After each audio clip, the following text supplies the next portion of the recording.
talk about a few things. We asked for questions during our website live launch, and we had quite a few. I did take a brief peek at the spreadsheet. As you put your questions in the form, it creates a spreadsheet for us. And I was kind of looking through them, and we were having our staff meeting, and my assistants were like, you know what would be really fun is that if somebody asked, you know what, if you asked questions live and just answered them live because you're kind of funny. I'm like, oh, okay. So I logged out of the spreadsheet and I have not looked at the questions since. And so I have two assistants who help me do quite a lot of things. And so they're going to pick some questions and ask me those tonight. And I would like to introduce you to them because they do a ton of stuff behind the scenes for Feel Good Fiction, which helps me so much to be able to continue to write the books. And I am going to brag for just a second that his fourth date comes out 1 week from today and is locked and loaded. It's final, my friends. Back from the proofreader, all fixed, went uploaded today, and the paperback went live. So killing it, 7 days ahead. And Paradise Plan, which comes out under Elena Johnson on July 19th, is also final edits and off to the proofreader as of today, and the audiobook narrator. So super excited about that. Didn't quite make the 30-day deadline, but it's only the 21st, right? So 28 days is pretty good. And Suzanne, who runs all of our review crews, and you're going to meet her in just a second. I just got a text from her that says she's here, so thank goodness.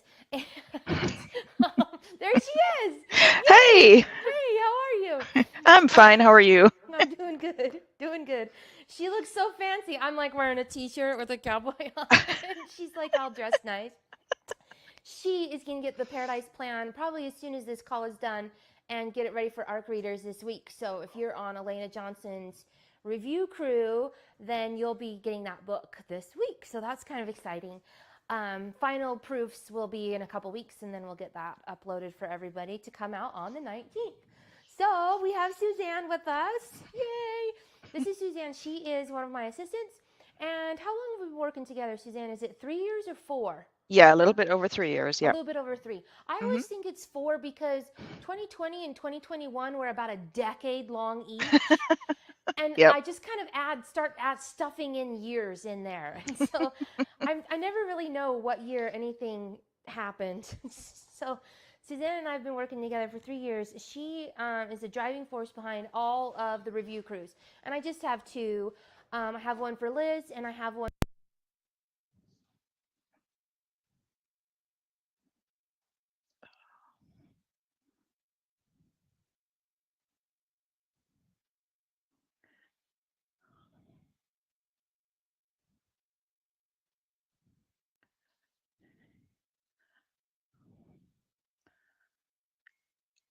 I can't hear you.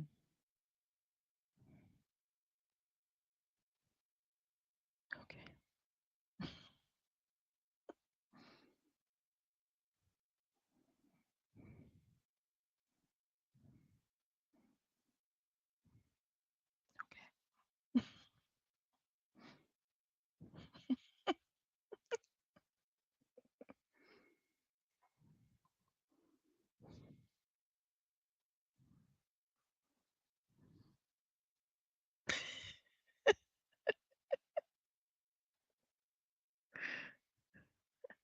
Okay.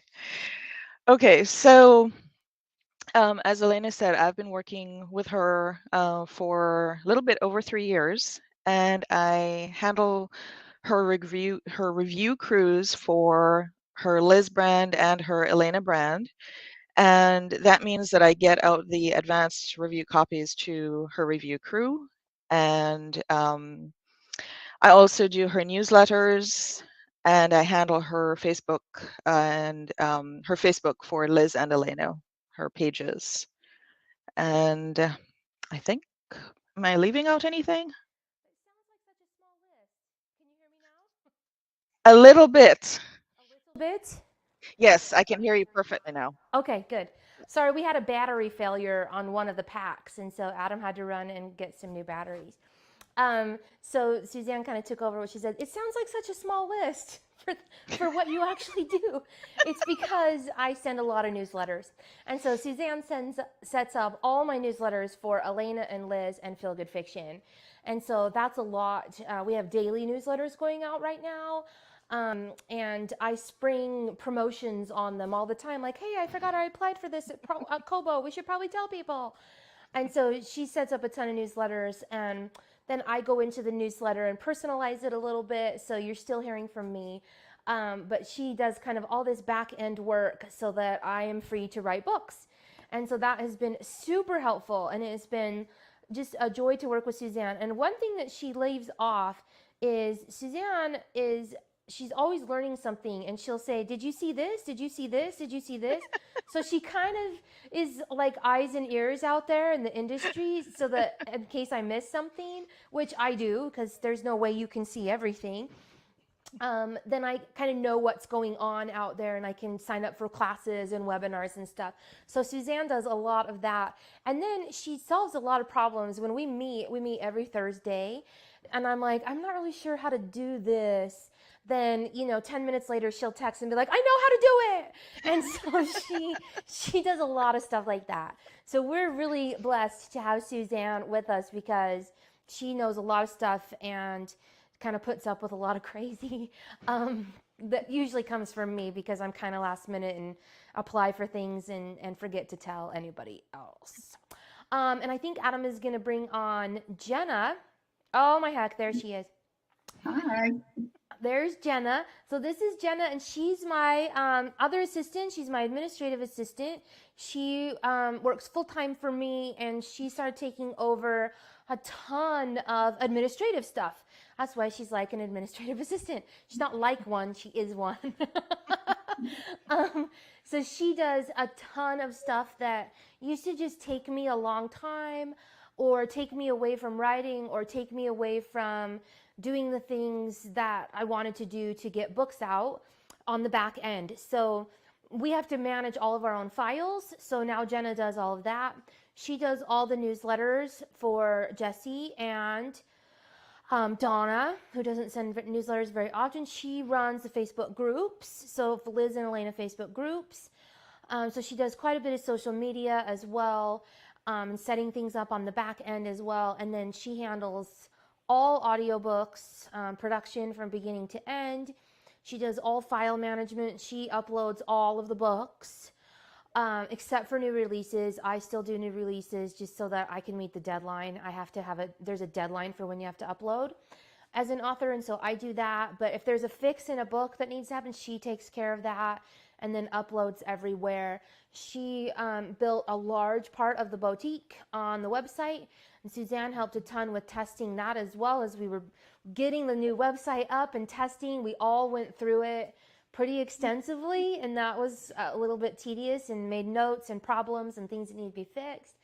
So she does a ton of that. She does all the book funnel files that will be delivered to you through the boutique when you buy a book there.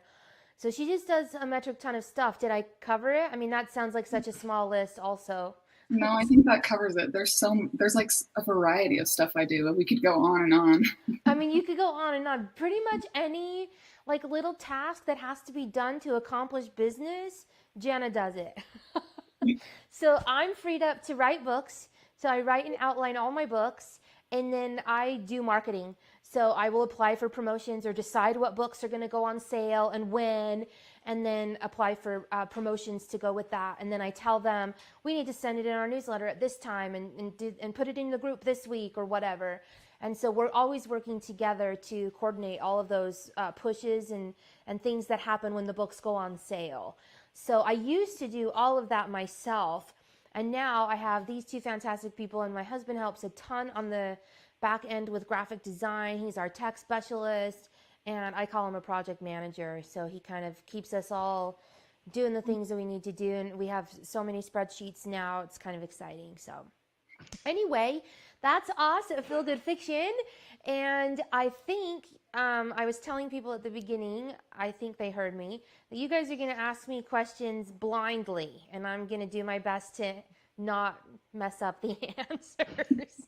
Oh, and were we going to do a swag package for people who asked a question?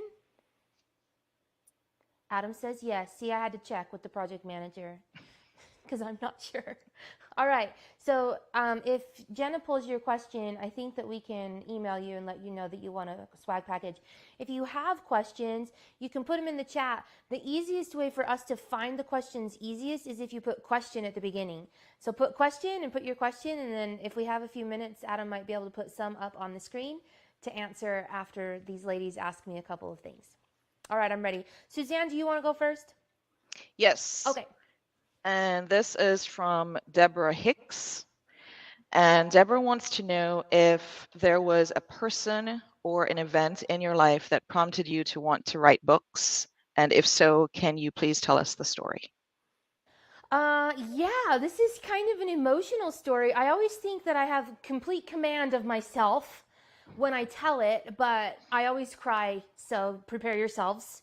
I cried in the last video. Maybe we should just cry in all the videos. I don't know.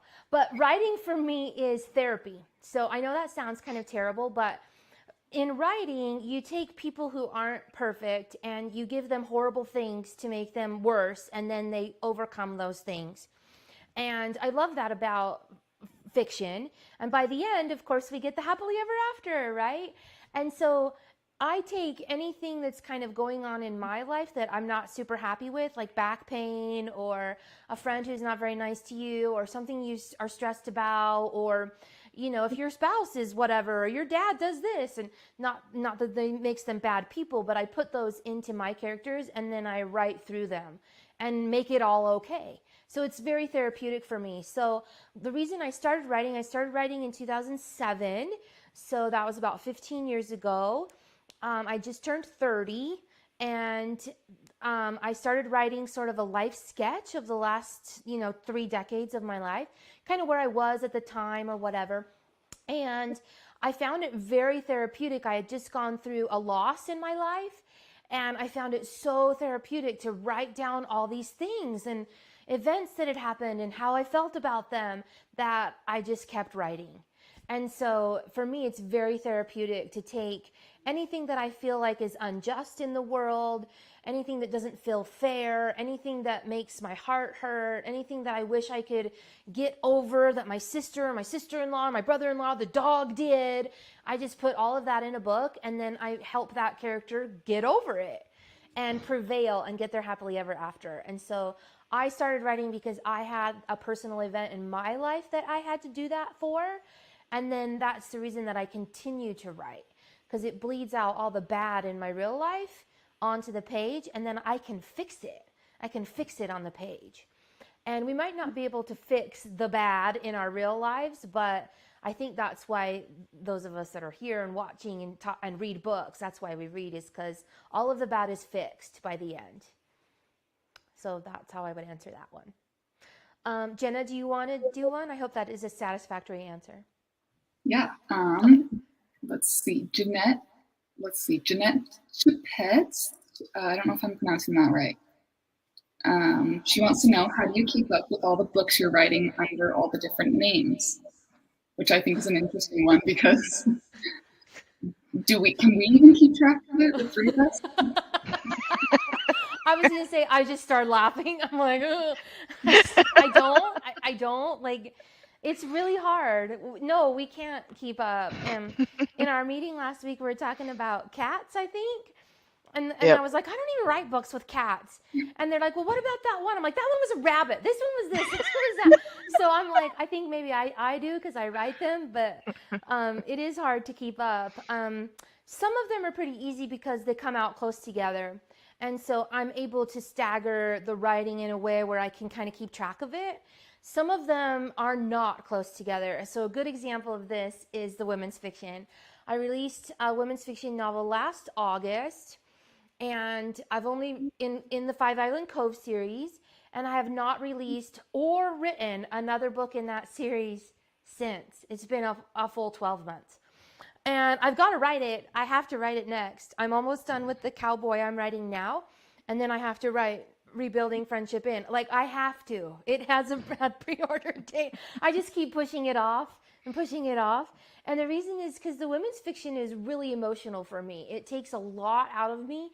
I don't write it as fast. And so I'm like, it's not as fun. I don't want to do that. I just want to write about these cowboys that get there happily ever after and everybody's so great. And the women's fiction is a little bit harder than that. But so how do I keep track? I have a spreadsheet for every book. It's an Excel spreadsheet.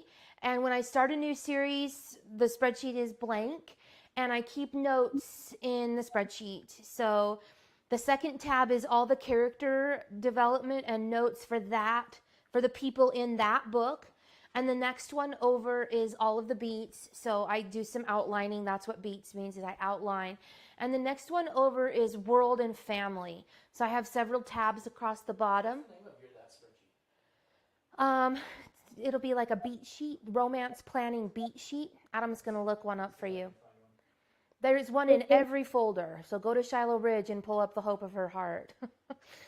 So I start it there and I start outlining and I make the people and I name them and I order the books. So I do all the series planning in the beginning in the spreadsheet, and it's very sketch. It's very skeleton-like. And then as I start writing the first book, I'll be like, oh, you just gave Luke an ex-wife. You didn't name her, so I kind of give myself notes as I go along. Every time I add something to a family member or a person in the world I'm going to come back to. And sometimes I don't know I'm going to come back to them. So then I have to go search through the book to find it. But as the series grows, I just duplicate that spreadsheet. So I duplicate the spreadsheet that has everything in it from book one. I erase all the character stuff for those people, and I put in the character stuff for book two, and then I expand it. So anything that happens in book two goes in the spreadsheet. All of that stuff goes right in the spreadsheet so that I have all of it. Which one is it, babe? This is Mechanics of Mistletoe. Okay, so Mechanics of Mistletoe is book one, so it's going to be much lighter than you would find in The Hope of Her Heart, which is book 11. And so it just, as the books go on, the spreadsheet has more and more and more stuff added to it. So that by the time I'm writing book 11, I have everything laid out from the previous 10 books. And I'm like, oh, what was the name of that dog? Oh, I think you forgot that Oakley had a cat. You better maybe go look. And so I'll go look at the spreadsheet and see, oh yeah, she does have a cat. His name is the General. You better put him in there at least, or mention him. And sometimes I'll have readers be like, you forgot about her dog. I'm like, you're right, I did. So that's the spreadsheet right there. What is that? I can't read that far away. So this is the romance planning beat sheet from that particular book you just mentioned. From The Hope of Her Heart. So from The Hope of Her Heart. So click on the one where it says Glover Family. Are you on Glover Family? Glover Family right there. There it is.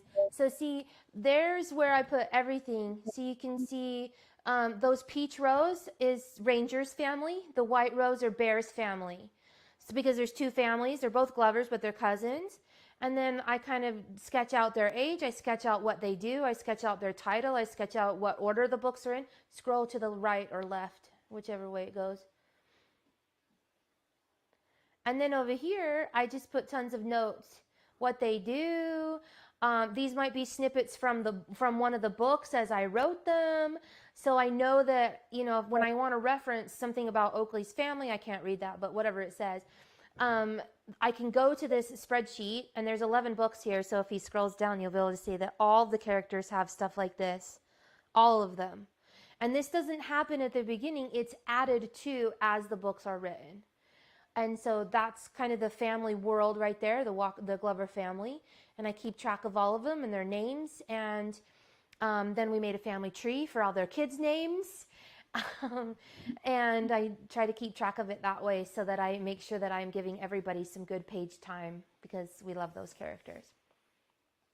That's so interesting. I knew you had the family trees, but I don't know if you had those spreadsheets, like those extensive ones. Yeah, every series gets one. So I'm doing Coral Canyon right now. I'm in the middle of my third book, Morris, which comes out in August. And same thing, like it's just full of notes, and it'll be the one that's like, they got divorced. You never said his wife's name. So then when I have to reference the wife, I know I can make a name up.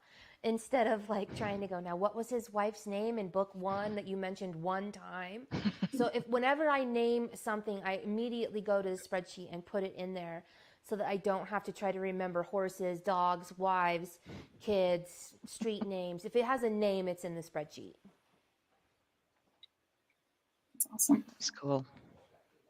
Okay, so did you think there's any questions from the audience that you wanted to answer, babe? Did you see any? There was one question about when did you first start writing, and maybe you kind of answered that. The other question was, what's your favorite book you didn't write? So I suppose from another author, I guess. Oh, my favorite book I didn't write? That's so hard. I'm going to have to think about that one. See, this is why being live is really difficult.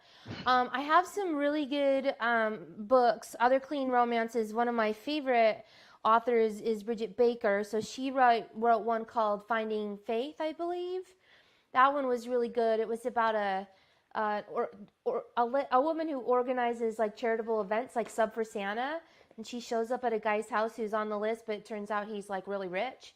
So he had signed up to sponsor a Sub for Santa, and he was on the list to receive it. So she was like, you can't do both. Like, you either need it or you don't. So that was really good. I loved that one. And I'll stop because there's another question. So I think you answered that. So there's another one.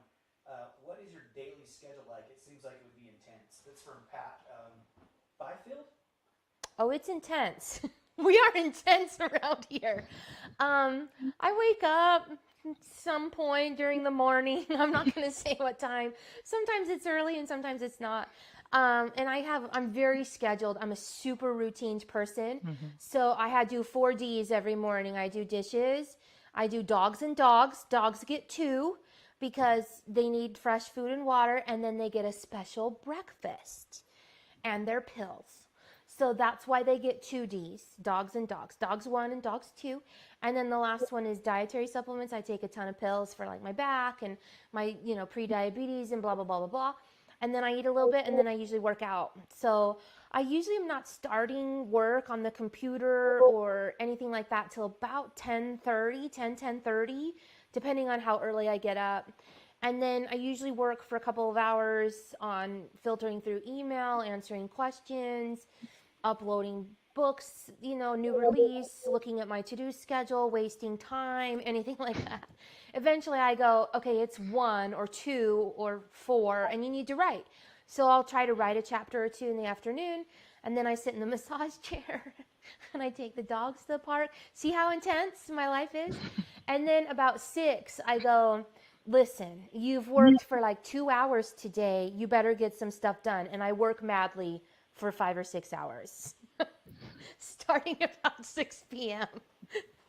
So that's about what the schedule is like. I try to write 3 or 4 chapters a day, and make sure that all the admin stuff is done during the day so that Jenna and Suzanne don't have to work at night. They can do things during the day if they need to. So that's about what it's like.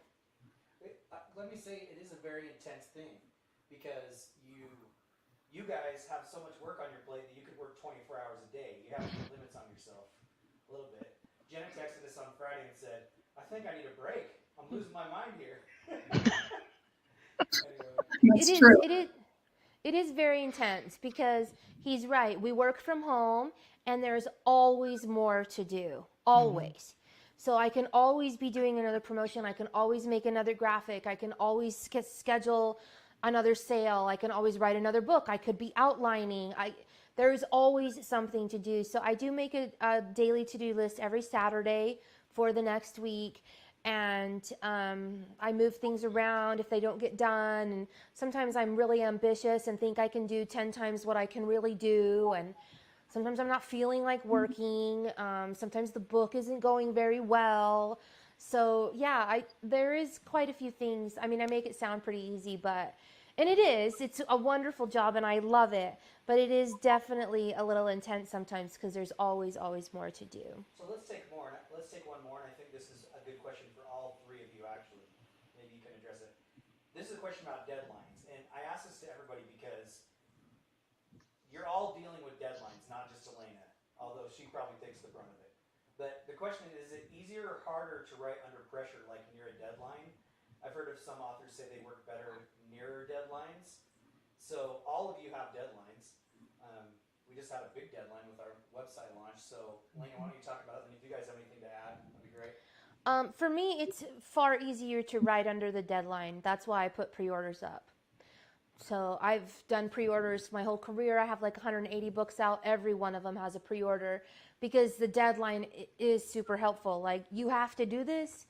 You can't sit in the massage chair for 4 hours today and eat caramels and potato chips, which is what I did on Friday. So we all have days like that. But I know in the back of my mind, I have this, control freak back there going, you're going to regret this next week. You're going to regret this in 2 weeks. You have 3 books to write by the end of July. You're going to regret this. And I do it anyway. And so the closer I get to that deadline, the more that person comes forward and goes, it's now or never. And so the deadline helps me, yes. So how do you guys manage that working from home issue where there's just a long list of things on your plate? Either of you have anything to say about that? Well, for me, I homeschool as well. So I'm working in pockets. So during piano practice in the morning, I may be doing graphics or putting together a newsletter or something else. And late at night, Elena and I often meet up in Google spreadsheets. Yep. We're both in there making edits. I'm doing whatever. I'm green lighting newsletters. So I've learned how to work in pockets because I've been doing this for 19 years or almost 19 years in terms of homeschooling. So that's how I kind of handle it. So Jenna, what about your recent learning experience?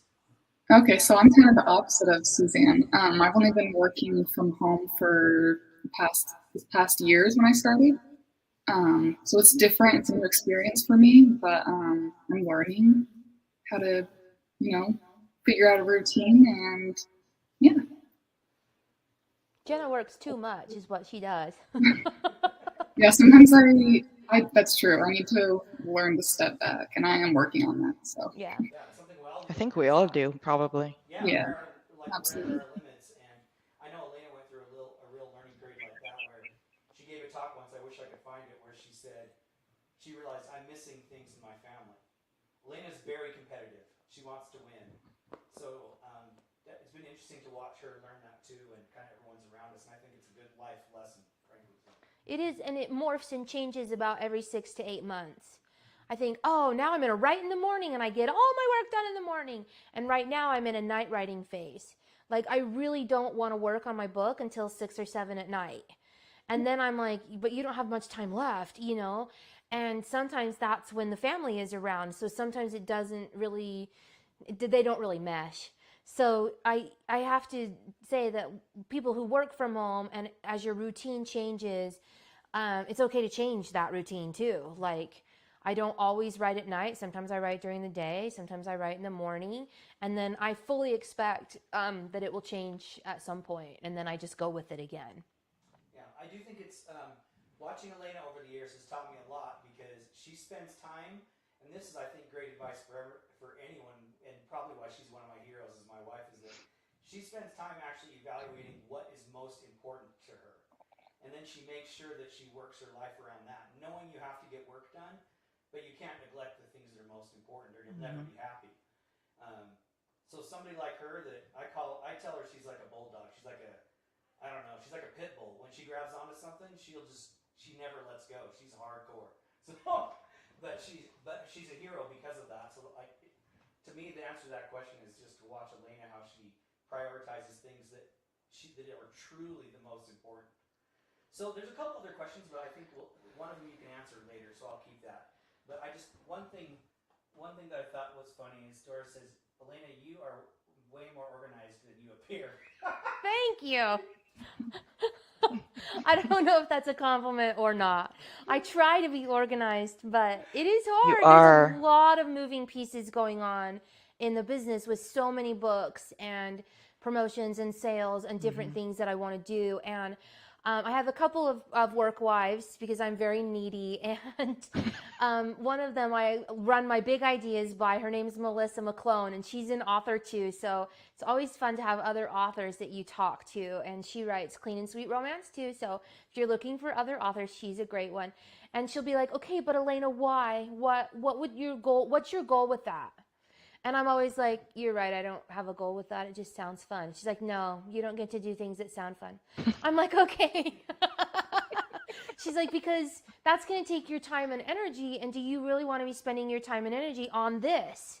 And she's always right. And so I do tend to just sort of be a little scattered and have these big ideas. And I need other people to kind of come in and be like, no. Okay, So we're running late. Yes. There's one more question that needs to be asked though here. Sure. The question is, how do you keep your hair up? Oh, my stylist cuts it like this. So she shaves some of it like right at the scalp so that it holds the others up. So some of them are really short, so we'll hold these others up. And then I have fabulous hair products. I use 4 hair products. And then the blow drying. I mean, that heat set is the way to go. All right, should we let these two go though, then you can do your kids? Yeah. Thank you, Jenna and Suzanne, for being with us today. I hope everybody enjoyed meeting you. Yeah, thanks for having us. Yeah, thanks for having us. And then I'm just going to do a quick giveaway of the Love List. It's just a paperback. And they're going to email you at adam@feelgoodfictionbooks.com. Yep. You need to email adam@feelgoodfictionbooks.com to win, because I just got an email from Barnes & Noble, and they picked The Love List as one of their top 10 indie books of 2022 so far, because it's only been 6 months. But I was super excited about that. 1 of 10 best out of 6 months of people publishing. So I was super excited. So I'm going to give away a copy of The Love List. If you haven't read The Love List yet, go read it. Go to Barnes & Noble and buy it and read it, because they think it's one of the top 10 books of 2022 so far. So I was super excited about that. And then I just want to do one more giveaway. I have a new book coming out next week called His Fourth Date. Oh my heck, I forgot the title of my own book. It's called His Fourth Date, and it goes with His First Love and His Second Chance and His Third Try. And it's Travis and Poppy's story, and you actually meet Travis and Poppy in chapter 12 and 13 of His Third Try. He takes her naughty goats back and then has to take shelter in her barn, and it's raining and the barn is leaking, and she breaks down into sobs in front of him. And I'm not going to say much more about that, but he does something after that she really does not like. And they're kind of at odds with each other, but he really, really likes her.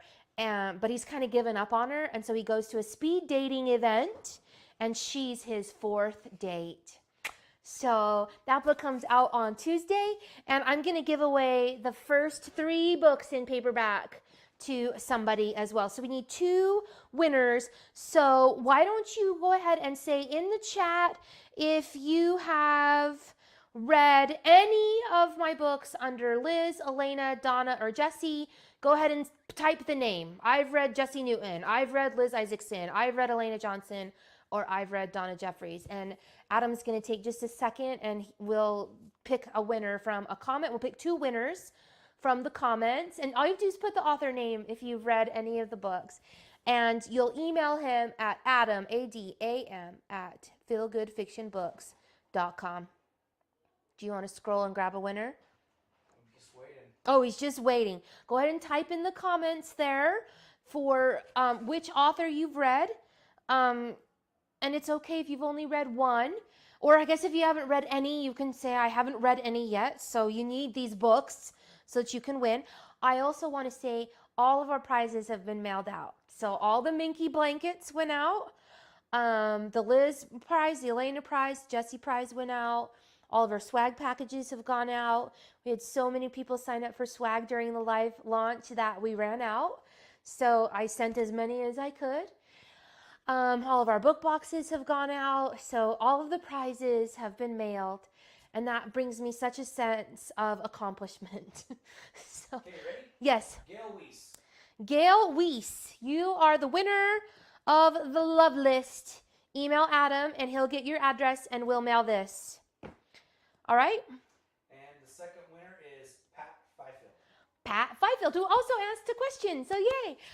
Pat, you win the 3 Liz books. This is the Ivory Peaks series. I email Adam at adamfeelgoodfictionbooks.com and he will get your address and we'll mail them out. Thanks everyone for joining us tonight. We're going to figure out Facebook eventually, but for right now, we're on YouTube. So I guess that's what we're going to have to do.